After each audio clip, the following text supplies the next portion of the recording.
Okay, so you should start the coffee shop. You should build a coffee shop. I'm gonna tell you really quickly, hopefully in the next 5 to 7 minutes, how do you start the process of building a coffee shop?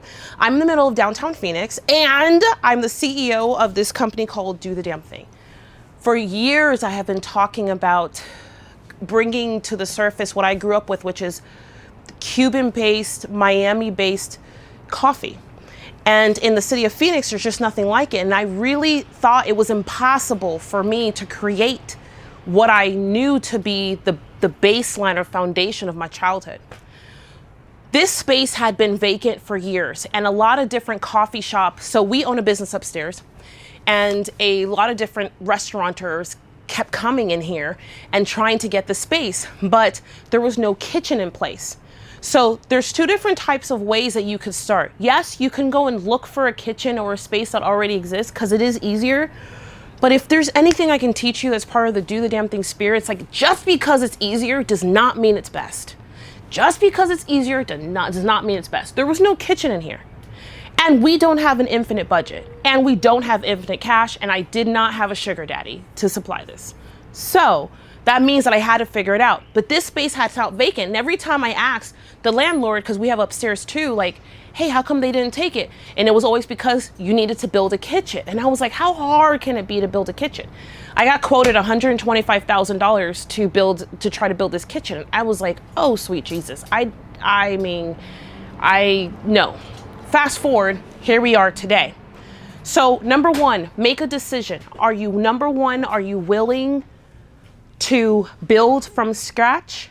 You can get loans, there are credit cards, and you can do the work yourself. Or you can find a really great person who's a carpenter to help you with the pieces that you don't understand.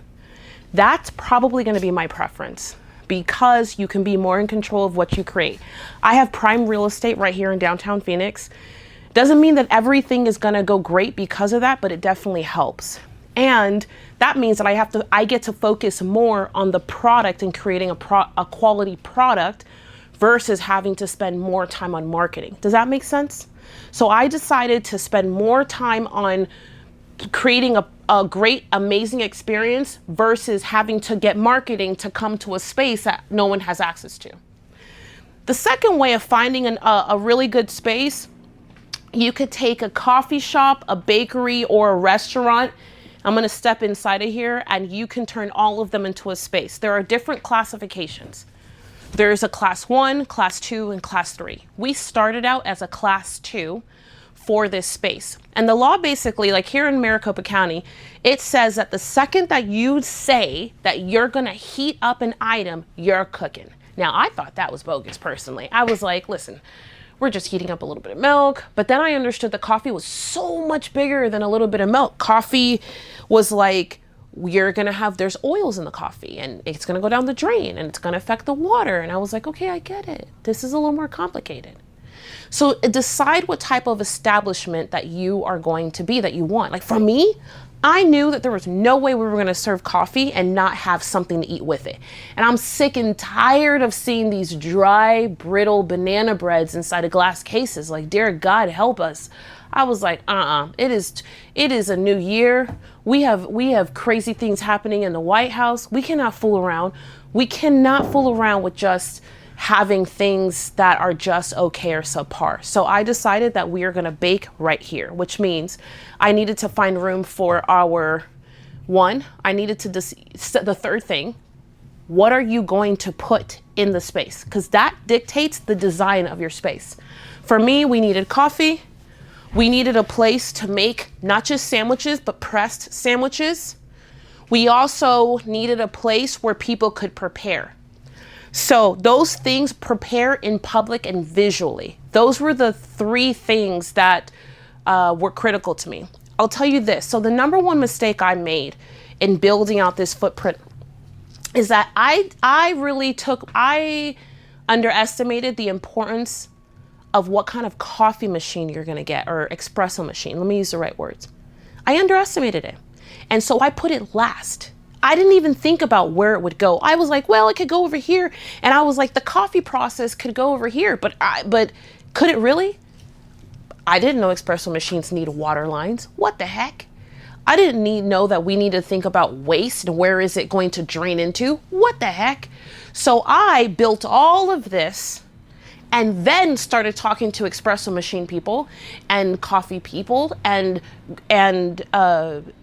roasters, only for me to find out that if I had taken the time to design this after I decided what type of espresso investment I was going to go into, because you can go anywhere from $4,000, $7,000, $11,000, $17,000, $25,000, $30,000, and $40,000 for an espresso machine. Before I started my dialogue and education, I really thought that those prices were bogus, and I thought that they were for the birds, only to find out that those prices are real. I get it. Espresso making is way more technical than I thought it would be, and it is not the same as making it at home. So I would start with it first. And the reason, and the thing I'm going to tell you is that you want to position the machine somewhere where the back or the brand of the machine will show.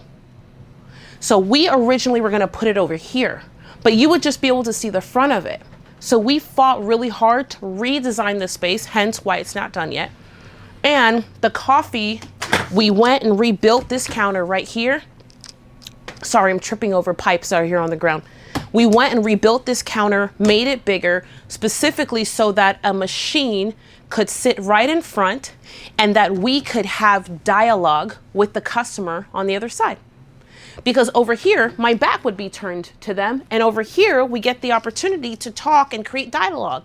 And every part about this community, every part about this espresso place, I don't even know what to call it anymore. It was a coffee shop, but I learned through this process that espresso and drip coffee are two different things. And where I'm from, nobody drinks drip coffee. Everybody just drinks espresso. So I had no clue. Stay with me. So the most important piece of starting or building your coffee shop is making decisions about what's going to be inside of it and fighting like hell for those things to be present. And not allowing yourself to be limited on what you think the space can do. Take out another loan. It's okay. Get another credit card. It's okay. And if those things don't work out, sell the damn couch. I mean, it's a dream, isn't it? We're building something, aren't we? I decided early on that I was not going to do the minimum. I was going to fight to do the maximum. And I avoided fancy and I went to experience. Too many people, my peers, they focus on like the fancy. We focus on experience. So I'd rather spend more money running lines over here so that water can be here for this to drain, so that our people can talk to the people who are on the other side going, how's your weekend? What's going on? He said, what? Because we like cheese may around here a little bit, downtown Phoenix. We like a little bit of cheese may. So it was important for us to be able to have that kind of a dialogue. The other thing that I would say is critical is, for us, it was making sure that there was a proper display of bakery type items. So that's it. So we decided instead of putting it together, we gave it its own counter, and that's going to be over here so that we can specifically and intentionally draw attention to a not well designed, because we did not do custom cases because that's just too expensive. But we are bringing in cases where we can bring attention. The person will start here, they're gonna see the product first, then they're gonna come and talk about coffee. You want them to be able to see every item that they're about to buy. So that's the first couple of steps. Thinking about how to start a coffee shop, it is not the brand, is not anything else. It's where you're gonna put this thing, where's the flow of it, and what space. That's it. The branding, the type of coffee you're gonna serve, all that stuff can go last. It is not